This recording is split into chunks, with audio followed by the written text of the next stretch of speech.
அனைவருக்கும் அன்னையர் தின வாழ்த்துக்கள். ஒரு விஷயம் நம்மோடு இருக்கும் வரை அதன் அருமை நமக்கு புரியாது. அது நம்மை விட்டு அகன்ற பிறகுதான் அதன் அருமை நமக்கு புரியும். நிழலின் அருமை வெயிலில் இருக்கும் பொழுது தெரியும் என்பார்களே, அதுபோல்தான் வாழ்க்கையில் எந்த ஒரு சிறு விஷயமும் அப்படித்தான். அன்னை என்பவள் இல்லாமல் எந்த ஒரு உயிரும் இல்லை. அதனால்தான் உயிரளிக்கும் பூமியை கூட பூமாதா, மதர் எர்த் என்று கொண்டாடுகிறோம். அப்படி இருக்க 9 மாதங்கள் தன் உடலெனும் கருவறையில் நம்மை சுமந்து அதை பாரம் என்று கருதாமல் உடல் தந்து உயிர் தந்து உணவளித்து நமக்கு ஒரு அங்கீகாரத்தை கொடுத்தவள் தாய். வாழ்க்கையில் ஒரு நாளும் அவளுக்காக என்று இருக்க வேண்டி இருக்க, வருடத்தில் ஒரு நாளாவது அவளை நினைக்க வைக்கும் ஒரு நாள் இன்று. நாம் நம் வேகமான வாழ்க்கை சூழலில் பெற்றோர்களை அவ்வப்பொழுது மறக்கலாம். ஆனால் ஒரு விசித்திரம் என்ன தெரியுமா? நாமே தாயாகும் பொழுது நம் பிள்ளைகள் எந்த ஒரு சூழலிலும் நம் நினைவில் இருப்பார்கள். இதுதான் இயற்கையின் நியதி, சுழற்சி. அதுதான் தாய்மையின் சக்தி. அம்மா என்று அழைக்காத உயிரில்லையே, அம்மாவை வணங்காமல் உயர்வில்லையே. நேரில் வந்து பேசும் தெய்வம் அவள். அவள் உடலால் நம்மை விட்டு பிரிந்த பின் அவளை பற்றிய நினைவலைகள் மட்டுமே. அதன் அழுத்தம் எவ்வளவோ அவ்வளவே நம் வாழ்வின் தரம். அவள் மூலம் நாம் கற்றுக்கொண்ட பாடங்கள் தான் நம் வாழ்வின் பாதையை சீரமைக்கும். இதை அனுபவபூர்வமாக உணர்ந்தவள் நான். அதன் பதிவே இது. எதை கற்றுக்கொள்ளவில்லையானாலும் சுயநலமற்ற அந்த மேன்மை ஒரு தாய்க்கே உரித்தானது. அவளிடம் போய் சுயநலமாக, நீ எனக்கு செய்ததுக்கெல்லாம் நான் வட்டியோடு உனக்கு திருப்பி கொடுத்து விடுவேன் என்று பேசும் மகன் மகள்களையும் பார்த்திருக்கிறேன். அவள் பெற்றுவிட்டாள், எனவே வளர்ப்பது அவள் கடன், பொறுப்பு. இது என்ன பெரிய விஷயம்? நானா அவளை என்னை பெற்றுக்கொள் என்று சொன்னேன் என்று அக்னி பிழம்புகளை அவள் மீது வீசும் பிள்ளைகள் கூட இருக்கிறார்கள். காரணம், சுயநலம் அதிகரித்து விட்டது. உறவுகள் பலம் இழந்து கொண்டு வருகிறது. என்னுடைய நலம் என்பதை மட்டுமே முக்கியம் என்று ஒரு எண்ணம். அதனால் நேர்மையான எண்ணங்களில் இருந்து விலகி, ஆனால் அதற்கு புத்திசாலித்தனமாக நாமே ஒரு காரணத்தை கூறிக்கொண்டு தரம் கெட்டு வாழ்ந்து கொண்டிருக்கிறோமோ என்று கூட சில நேரம் நினைக்க வைக்கிறது. அன்னையர் தினம் கொண்டாடும் இந்த நேரத்தில், இன்றைய காலகட்டத்தில் நம் எண்ணங்களின் நேர்மையின் தரம் எந்த அளவில் இருக்கிறது என்பதையும், அது நம் பெற்றோர்கள் காட்டிச் சென்ற வாழ்க்கை பாதையிலிருந்து நாம் எவ்வளவு தூரம் விலகிச் சென்று கொண்டிருக்கிறோம் என்பதையும் நம்மை சிந்திக்க வைக்க வேண்டிய ஒன்று. அதே சமயம் பல கட்டாயங்களுக்காக அயல் நாட்டிலோ வேறு ஊர்களிலோ வசித்தாலும் பெற்றோருடன் இணைந்து இருக்கும் பிள்ளை பெண்களும் உள்ளனர். இந்த சங்கிலி பிணைப்பே உறவை உறுதிப்படுத்தும். நான் என் தாயிடமிருந்து கற்றுக்கொண்ட விஷயங்கள் பல. நான் திருமணமாகி வந்தவுடன் புகுந்த வீட்டில் தாயாக இருந்த என் மாமியாரிடமிருந்து கற்றுக்கொண்டவைகள் பல. இருவரிடமும் இருந்த ஒரு ஒற்றுமை, உறவுகளை விட்டு கொடுக்காமல் பேணுவது. இருவர் சொல்லும் மொழியும் குற்றம் பார்க்கில் சுற்றம் இல்லை என்பதுதான். இதில் என்னுடைய அம்மாவின் வாழ்க்கையில் நடந்த ஒரு சம்பவம் என்னை பதப்படுத்திய விஷயங்களில் ஒன்று. என் பெற்றோருக்கு திருமணமான பொழுது என் தந்தைக்கும் அவரது தாயாருக்கும் பேச்சுவார்த்தை கூட கிடையாதாம். குடும்பத்துடன் இல்லாமல் தனியே வாழ்ந்து கொண்டிருந்தவர். தன் தாயை பெயரிட்டுத்தான் பேசுவாராம். அப்படியிருந்த கணவரையும் அவரது தாயையும் தன்னுடைய பொறுமையான குணத்தினால் சேர்த்து வைத்தவர் என்னுடைய தாயார். ஆரம்ப காலகட்டத்தில் இதனால் தன்னுடைய மாமியார் தன்னை உதாசீனப்படுத்தினாலும் அவரையும் புரிந்து கொள்ள வைத்தவர். இதை என் பாட்டியே தனது இறுதி நாட்களில் என்னிடம் பகிர்ந்து கொண்டுள்ளார். அப்பொழுது விளையாட்டாக நான் சொல்வேன், நான் என் அம்மா மாதிரியெல்லாம் சாதுவாக இப்படி அசடாக இருக்க மாட்டேன் என்று. ஆனால் அதே பொறுமையை என் மாமியாரிடமும் பார்த்தேன்.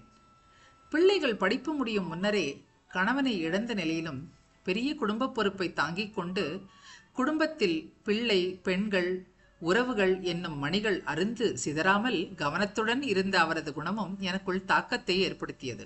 ஒரு முறையும் பிறர் என்னை பாராட்டும் பொழுதோ, மதிக்கும் பொழுதோ, அங்கீகரிக்கும் பொழுதோ எதுவாயினும் அது என் பெற்றோரையே சாரும். அதிலும் என்னை ஒரு நல்ல முறையில் செதுக்கிய என் தாயாரையே சாரும்.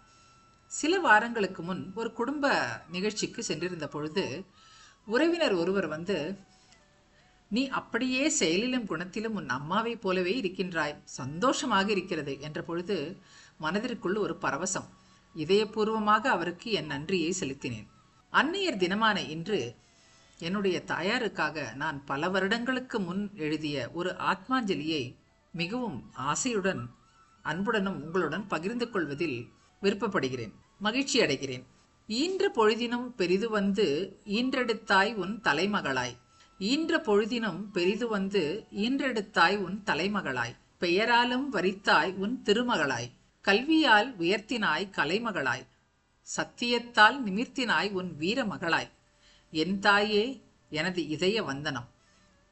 ஆடும் மகவுக்கு அக்ஷரம் கற்பித்தாய், ஆடும் மகவுக்கு அக்ஷரம் அறிவித்தாய், கருத்தாய் கல்வியை கசடர கற்பித்தாய், பாரதி பாடிய வீரத்தை, வீரத்தின் வெற்றியை, தோல்வியின் சத்தியத்தை, சத்தியத்தின் சக்தியை சத்துணவாக ஊட்டி வீரத் திருமகளாக்கினாய். அன்னையே எனது அன்பு வணக்கம். வைரத்தின் நெஞ்சுரமும் முத்தான சொற்களும், நீள் விசும்பின் காருண்யமும், புரைகாணா குணமும், பரவி படர்ந்த பவழக்குன்றாய், ஆத்ம ஜோதியில் மாணிக்கமாய் மின்னும் மரகதமே, கோமைதகமை, குளிர்வான் நிலவே, குறைவின்றி எனது புஷ்பராகங்கள். எத்திக்கிலும் உன் இதய கீதத்தின் இனிய ஒலி பதும ராகமாய் பவனி வருகிறதே, எத்திக்கிலும் உன் இதய கீதத்தின் இனிய ஒலி பதும ராகமாய் பவனி வருகிறதே. வாழ்வில் நிகழம் துகளாக வழிநடத்தி வரம் கொடுக்கும் எந்தன் வைடூரியமே, எத்தினமும் உன் நவரத்தின களஞ்சியத்தை கனிந்து நல்கும் கற்பகத் தருவே, பரஞ்சோதியில் படர்ந்துவிட்ட பண்பாத்மா, வரம் கொடுத்து வழிகாட்ட வாரும் அம்மா. குறைகாணா குணம், முகம் கோணா விருந்து, இனிய சொற்கள், பிறரை மதிக்கும் பண்பு, சரிநிகரான சமநிலை நோக்கு, பொறுமையின் பிறப்பு என புதையல் பெட்டகம் நீ. மகளாய், சோதரியாய், தாரமாய், தாயாய், தோழியாய், மந்திரியாய், நல் ஆசிரியையாய், பண்பில் தெய்வமாய் வாழ்ந்து காட்டிய ஒரு சகாப்தம் நீ. எத்தனை வரங்கள் கேட்பேன் நான், உன் குணக்களஞ்சியத்தை என் வாழ்வின் வரமாக்கிவிடு. எத்தனை வரங்கள் கேட்பேன் நான் உன்னிடம், உன் குணக்களஞ்சியத்தை என் வாழ்வின் வரமாக்கிவிடு. உன் ஒவ்வொரு அசைவும் கற்பித்த பாடங்கள் ஏராளம் ஏராளம். ஈன்ற பொழுதினும் பெரிதுவக்கும் தன் மகனை சான்றோன் எனக் கேட்ட தாய், உன்னை அந்த அரியாசனத்தில் அமர்த்தும் அந்நாளே என் வாழ்வின் திருநாள். அதுவே நான் செய்யும் ஆத்மாஞ்சலி. என் தாயே எனது இதய வந்தனம். இதுபோன்றே புகுந்த வீட்டில் என்னை மிகவும் தாக்கிய, எனக்கு தாயாக இருந்த என் மாமியாருக்காகவும் நான் எழுதிய ஒரு சிறு பதிவின் பகிர்வு. தாயே நினக்கு என் தலை வணக்கம். சேயாய் பிறந்து சிறு மலராய் இல்லறம் புகுந்து வாழ்வின் வரைகோடுகள் காட்டிய தாயே நினக்கு என் தலை வணக்கம். பொறுமையில் நீ பூதேவி, உன் புன் சிரிப்பே நீ அணியும் பொன்னகை. குற்றம் காணா குணக்குன்று சுற்றம் வெறுவா விருந்தோம்பல். வருவாய்க்கு தக்க வழக்கறிந்தாய், திருவாக்கு செல்வத்தை வழிபட்டாய். வறுமையிலும் தர்மம் காத்தாய், வள்ளுவன் வழி வாழ்வு வாழ்ந்தாய். மன்னிக்கும் குணத்தில் நீ மணிக்குன்று, மன்னிக்கும் குணத்தில் நீ குணக்குன்று. அரவணைக்கும் கைகளில் நீ அன்பு மழை.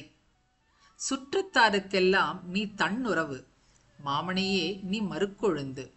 புகுந்த வீட்டில் எனக்கு நீ தாயானாய், புது புது கலைகள் பல கற்றுத் தந்தாய். வாழ்வின் நுணுக்கம் பல நானறிய நீயும் என் வாழ்வின் குருவானாய். வாழ்வின் நுணுக்கம் பல நானறிய நீயும் என் வாழ்வின் குருவானாய். தாய் என்பவள் தன்னிகரில்லா ஒரு தவம். ஒரு தாயாக ஒரு பிள்ளை பெற வேண்டும் என்பது அவசியம் அல்ல. ஆணாகினும் பெண்ணாகினும் தன்னலமில்லா தாய் உள்ளம் படைத்த அனைத்து நல்ல உள்ளங்களுக்கும் அன்னையர் தினமான இந்நாளில் இந்த எளியவளின் இதயம் கனிந்த வணக்கங்கள் கோடி.